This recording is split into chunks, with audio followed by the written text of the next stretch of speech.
প্রিয় BA third সেমিস্টারের ছাত্রছাত্রীরা, আজকে তোমাদের এডুকেশনের অনার্স পেপার পরীক্ষা হয়ে গেছে CC5-এর। তো প্রশ্নপত্রে তোমাদের যে প্রশ্নগুলো দিয়েছিলাম সেগুলোই এসছে। তো যারা আপকামিং পরের বারে যারা পরীক্ষা দেবে তাদের জন্য প্রশ্নপত্রটা আমি দিয়ে দিলাম, তোমরা দেখতে পারবে। তো এখানে দেখো যে প্রশ্নগুলো দিয়েছিলাম, খুবই গুরুত্বপূর্ণ প্রশ্ন দিয়েছিলাম। মুখ্য ও গৌণ সামাজিক গোষ্ঠীর মধ্যে পার্থক্যগুলি নির্ণয় করা, শিক্ষা ও সংস্কৃতির মধ্যে সম্পর্ক, সামাজিক বিচলনে শিক্ষার ভূমিকা, এগুলো সমস্ত কিন্তুই আমি দিয়েছিলাম প্রশ্ন তোমাদের সাজেস্টিভে। এখানে দেখো 2 নম্বরের প্রশ্নগুলো দেখো, শিশু সামাজিকরণে পরিবারের দুটি ভূমিকা, সামাজিক স্তরবিন্যাসের দুটি কারণ, ঠিক আছে? এই সমস্ত প্রশ্নগুলো কিন্তু দেওয়া হয়েছিল। তো আশা করি তোমাদের পরীক্ষা সকলের ভালো গেছে।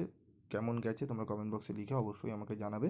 এবং তোমাদের CC6-এরও তোমাদের সাজেশন দিয়ে দিয়েছি, তোমরা সেগুলো একটু ফলো করো। আশা করি তোমরা অনেকটাই উপকৃত হবে। আজকের মতো এটুকুই, দেখা হচ্ছে পরবর্তী ভিডিওতে।